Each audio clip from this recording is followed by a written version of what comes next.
सत्य कथा भगवान की यह कथा किसी की कल्पना नहीं करती है महाराज, बल्कि भक्ति की सच्चाई की कथा है ये, जो कि परम भाव के साथ इस कथा को हम श्रवण करते हैं। और जो लोग भगवान के भक्त का मजाक उड़ाते हैं ना महाराज, वो भगवान को भी बुरे लगते हैं। बताया आपको, जब भगवान के भक्त की मजाक उड़ती है तो भगवान को भी महाराज बुरा मानते हैं। भगवान के भक्त की हमें कभी मजाक नहीं उड़ाना चाहिए। भगवान को ये बात अच्छी नहीं लगती है जो भी भगवान की बुराई करते हैं और भगवान के भक्त से उल्टा सीधा बोलते महाराज, ये मान लीजिए कि उसके लिए बड़ा ही एक कष्टदायक जो फल आने वाले हैं, वो भगवान का जो अवज्ञा का पालन कर रहा है, भगवान की बुराई कर रहा है। अरे प्यारे लोगों, लेकिन जो भगवान का भक्त होता है बड़ा सरल स्वभाव होता है। क्यों होता है बताया आपको, भगवान का जो भक्त होगा लेकिन मजाक उड़ेगा तो वो मुस्कुरा जाता है।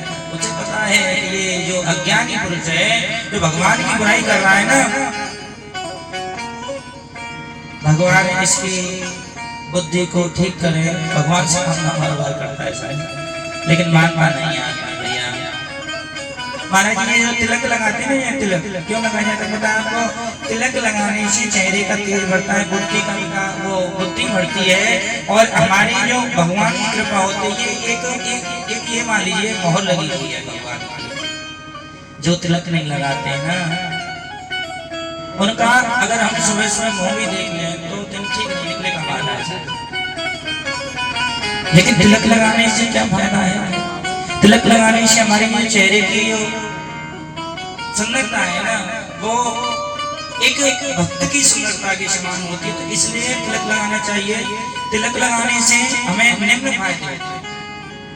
एक तो भगवान के भक्त बन जाते हैं, जो मोहर होगी तभी तो बात बनेगी भैया भगवान की।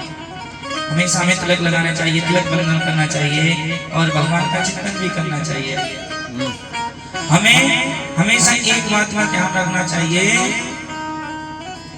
कि भगवान का जो चिंतन करता है उसे किसी बात की। आज महाराज ने बड़े भाव के साथ में भजन किया हुआ, हमारा कभी बेकार नहीं जाएगा। जो भी भजन करेगा ना, उसके ऊपर भगवान की इतनी कृपा होगी कि जो हमारी जो विपरीत परिस्थितियां आएंगी उन्हें बदल देगी। समय होती ही परिस्थितियां बदल जाएंगी। एक दिन ऐसा आएगा, भगवान देर करते हैं लेकिन अंधेर नहीं, वो परीक्षा भी लेते हैं पर छोड़ते नहीं।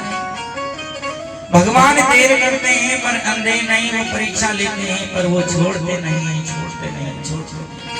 भगवान को भी छोड़ने वाले नहीं, हमें भगवान का चिंतन करना चाहिए हमेशा। कहते हैं भगवान दिखते नहीं है पर लेकिन महसूस जरूर करते हैं हमारे साथ। हर व्यापक का सर्वोच्च समान, हर एक जगह पे भगवान है विराजमान है। हमें विश्वास करना चाहिए गोविंद मेरा कन्हैया हमारे साथ रहता है महाराज, उनका हमें ध्यान करना चाहिए। भगवान की कभी तर्क वितर्क नहीं करनी चाहिए। भगवान का हमें